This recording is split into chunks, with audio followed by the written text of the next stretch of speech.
ಹಳೆಯ ಚಿನ್ನದ ಒಡವೆನ ಅಧಿಕ ಬೆಲೆಗೆ ಮಾರಬೇಕೆ? ಅಂದ್ರೆ ಆಟಿಕಾಗೆ ಕಾಲ್ ಮಾಡಿ 8880300300. Attica gold company. ಬೆಂಗಳೂರಿನ ಶಿವಾಜಿನಗರದಲ್ಲಿ ಜಿಪಿಎ ಅಧಿಕಾರಿಗಳ ಮೇಲೆ ಹಲ್ಲೆ ನಡೆದ ಪ್ರಕರಣದ ಸಂಬಂಧ ಇಲ್ಲಿವರೆಗೂ 12 ಮಂದಿ ಆರೋಪಿಗಳನ್ನು ಬಂಧಿಸಲಾಗಿದೆ. ಪೊಲೀಸರ ವಿಚಾರಣೆ ವೇಳೆ ಜಿಪಿಎ ಅಧಿಕಾರಿಗಳ ಮೇಲೆ ಹಲ್ಲೆಗೆ ಮೊದಲೇ ಪ್ಲಾನ್ ನಡೆದಿತ್ತು ಅನ್ನೋದು ಸೇರಿದಂತೆ ಹಲವು ವಿಚಾರಗಳು ಬೆಳಕಿಗೆ ಬಂದಿವೆ. ಈ ಕುರಿತು ಕಂಪ್ಲೀಟ್ ಡೀಟೇಲ್ಸ್ ಇಲ್ಲಿದೆ. ಅಧಿಕಾರಿಗಳ ಮೇಲೆ ಹಲ್ಲೆ ಮಾಡೋಕೆ ಮೊದಲೇ ನಡೆದಿತ್ತು ಪ್ಲಾನ್. ಶಿವಾಜಿನಗರದ ಪೆಪ್ಪರ್ ಸ್ಪ್ರೇ ಪೊಂಡರಾಗತ್ತು ಇಳಿಸಿದ ಪೊಲೀಸರು.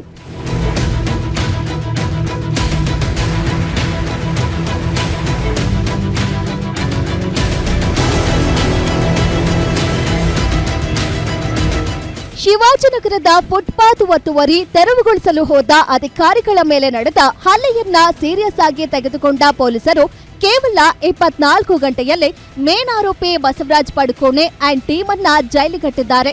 ಪೊಲೀಸರ ತನಿಖೆ ವೇಳೆ ಈ ಹಲ್ಲೆಯ ಹಿಂದೆ ದೊಡ್ಡ ಪ್ಲಾನ್ ಇರೋದು ಗೊತ್ತಾಗಿದೆ. ಅಧಿಕಾರಿಗಳ ಮೇಲೆ ದಾಳಿ ಮಾಡಲು ಇವರು ಹೊಸದಾಗಿ ಪೆಪ್ಪರ್ ಸ್ಪ್ರೇ ತಂದಿರಲಿಲ್ಲ. ಬದಲಿಗೆ ಮೊದಲೇ ಪ್ಲಾನ್ ಮಾಡಿ ಗಾಡಿಯಲ್ಲಿ ಇಟ್ಕೊಂಡಿದ್ರು.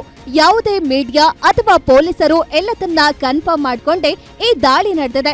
ಟ್ವಿಸ್ಟ್ ಅಂದ್ರೆ ಈ ಗಲಾಟೆಗೆ ಭಾಷೆ ಮತ್ತು ಧರ್ಮದ ಬಣ್ಣ ಬಳಿಯಲು ಆರೋಪಿಗಳು ಸ್ಕೆಚ್ ಹಾಕಿದ್ರು. ಗಲಾಟೆ ನಡುವೆ ಕನ್ನಡ ಧ್ವಜ ಮತ್ತು ಗಣೇಶ ದೇವಸ್ಥಾನದ ಮ್ಯಾಟರ್ ತಂದು ಸಾರ್ವಜನಿಕರ ದಾರಿ ತಪ್ಪಿಸಲು ಪ್ಲಾನ್ ಮಾಡಲಾಗಿತ್ತು ಅನ್ನೋದು ಈಗ ತನಿಖೆಯಲ್ಲಿ ರಿವೀಲ್ ಆಗಿದೆ. ನಿನ್ನೆ ಒಂದು ಇನ್ಸಿಡೆಂಟ್ ಆಗಿತ್ತು ಕಮರ್ಷಿಯಲ್ ಸ್ಟ್ರೀಟ್ ಪೊಲೀಸ್ ಸ್ಟೇಷನ್ ವ್ಯಾಪ್ತಿಯಲ್ಲಿ. ಆ ಪೈಕಿ 12 ಜನ ಇಲ್ಲಿವರೆಗೆ ಅರೆಸ್ಟ್ ಆಗಿದೆ. ನಿನ್ನೆ 10 ಆಗಿದ್ರು, ಇವತ್ತು ಬೆಳಿಗ್ಗೆ ನಿನ್ನೆ ನೈಟ್ ಮತ್ತು ಇಲ್ಲಿವರೆಗೆ 12 ಜನ ಟೋಟಲ್ ಅರೆಸ್ಟ್ ಆಗಿದೆ. ಟೋಟಲ್ 12 ಜನ ಪೈಕಿ ಏನೇನು ಪಾತ್ರ ಇದೆ ಅದು ಎಲ್ಲ ನಮ್ಮ ಇನ್ವೆಸ್ಟಿಗೇಷನಲ್ಲಿ ನಾವು ಫೈಂಡ್ ಔಟ್ ಮಾಡ್ತಾಯಿದ್ದೀವಿ. ಸೊ ಕಸ್ಟಡಿ ತೊಗೊಂಡು ಅವ್ರ ಇಂಟ್ರೋಗೇಷನ್ ಆಗುತ್ತೆ. ಇದು ಭಾಳ ಒಂದು ಸೀರಿಯಸ್ ಇನ್ಸಿಡೆಂಟ್ ಆಗಿ ನಾವು ಪರಿಗಣಿಸಿ ಯಾವುದೂ ಇಂಥ ಸಂದರ್ಭದಲ್ಲಿ ಒಂದು ಸರ್ಕಾರಿ ಕೆಲಸ ಇದೆ, ಸರ್ಕಾರಿ ನೌಕರ ಮೇಲೆ ಈ ಥರ ಹಲ್ಲೆ ಆಗಿತ್ತು. ಸೊ ನಮ್ಮ ಕ್ರೈಮ್ ಟೀಮ್, CCB ಟೀಮ್ ಮತ್ತು DCP ಈಸ್ಟ್ ಮತ್ತು ಜಾಯಿಂಟ್ ಕಮಿಷನರ್ ಈಸ್ಟ್ ಇವರೆಲ್ಲ ಸೇರಿ ಹಲವಾರು ಟೀಮ್ ರಚನೆ ಮಾಡಿ ಎಲ್ಲರಿಗೂ ವಶಕ್ಕೆ ತಗೊಂಡಿದ್ದಾರೆ. ಅಷ್ಟಕ್ಕೂ ಯಾರು ಈ ಬಸವರಾಜ್ ಪಡುಕೋಣೆ ಅನ್ನೋದನ್ನ ನೋಡೋದಾದ್ರೆ, ಮೂಲತಃ ಯಾದಗಿರಿಯವನಾದ ಈತ ಬೆಂಗಳೂರಿಗೆ ಬಂದ ಮೇಲೆ ಕೆಲವು ಕನ್ನಡ ಸಂಘಟನೆಗಳಲ್ಲಿ ಕಾಣಿಸಿಕೊಂಡಿದ್ದ. ಆಮೇಲೆ ತಾನೇ ಒಂದು ಸಂಘಟನೆ ಕಟ್ಕೊಂಡು ಅದಕ್ಕೆ ಬಾಸ್ ಆಗಿದ್ದ. ಆದ್ರೆ ಸಂಘಟನೆ ಹೆಸರಲ್ಲಿ ಈತ ಮಾಡ್ತಾ ಇದ್ದಿದ್ದು ಮಾತ್ರ ಅಪ್ಪಟ ಹಫ್ತಾ ವಸೂಲಿ. ಶಿವಾಜಿನಗರದ ಫುಟ್ಪಾತ್ ವ್ಯಾಪಾರಿಗಳಿಂದ ತಿಂಗಳಿಗೆ ಇಂತೆಷ್ಟು ಅಂತ ದಬಾಯಿಸಿ ಹಣ ಪೀಕ್ತಿದ್ದ. ನಿನ್ನೆ ಗಲಾಟೆ ನಡೆದ ಜಾಗದ ಅಂಗಡಿ ಮಾಲೀಕನಿಂದ ದಿನಕ್ಕೆ 200 ರೂಪಾಯಿ ಹಫ್ತಾ ವಸೂಲಿ ಮಾಡ್ತಿದ್ದ ಅನ್ನೋದು ಬೆಳಕಿಗೆ ಬಂದಿದೆ. ಹೌದು, ಇದು ಒಂದು ಕ್ವೆಶ್ಚನ್ ಮಾರ್ಕ್ ಇದೆ. ಯಾಕೆಂದರೆ ಇಲ್ಲಿ ಯಾಕೆ ಬಂದರು ಅವರು ವಾಸ ಮಾಡೋದು ಬೇರೆ ಲಿಮಿಟ್ಸಲ್ಲಿ. ಆ ಲಿಮಿಟ್ಸಲ್ಲಿ ಅವ್ರ ಬಗ್ಗೆ ರೌಡಿ ಶೀಟ್ ಕೂಡ ಓಪನ್ ಆಗಿದೆ. ಸೊ ಇದು ಒಂದು ಸೀರಿಯಸ್ ಇಶ್ಯೂ ಇದೆ. ಇದರ ಬಗ್ಗೆ ನಾವು ಪರಿಶೀಲನೆ ಮಾಡ್ತಾ ಇದ್ದೀವಿ.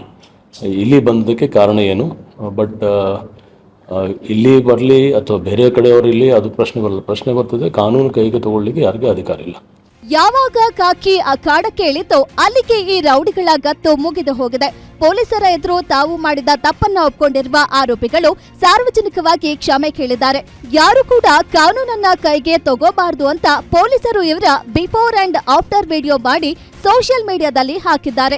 ಮೇನ್ ಆರೋಪಿ ಬಸವರಾಜ್ ವರ್ತೂರು ಪೊಲೀಸ್ ಸ್ಟೇಷನ್ನ ರೌಡಿ ಶೀಟರ್ ಆಗಿದ್ದು, ಈತನ ವಿರುದ್ಧ ಈಗ ಗೂಂಡಾ ಕಾಯ್ದೆ ಹಾಕಲು ಪೊಲೀಸರು ರೆಡಿಯಾಗಿದ್ದಾರೆ. ಸದ್ಯ 12 ಜನ ಆರೋಪಿಗಳನ್ನ ಮೇಯೋ ಹಾಲ್ ಕೋರ್ಟ್ಗೆ ಹಾಜರುಪಡಿಸಲಾಗಿದ್ದು, ನ್ಯಾಯಾಲಯ 4 ದಿನಗಳ ಕಾಲ ಪೊಲೀಸ್ ಕಸ್ಟಡಿಗೆ ನೀಡಿದೆ. ಒಟ್ಟಿನಲ್ಲಿ ಸಣ್ಣದಾಗಿ ಶುರುವಾದ ಗಲಾಟೆ ಹಿಂದೆ ಇದ್ದ ಹಫ್ತಾ ದಂಧೆಯ ದೊಡ್ಡ ಜಾಲವನ್ನ ಪೊಲೀಸರು ಧ್ವಂಸ ಮಾಡಿದ್ದಾರೆ.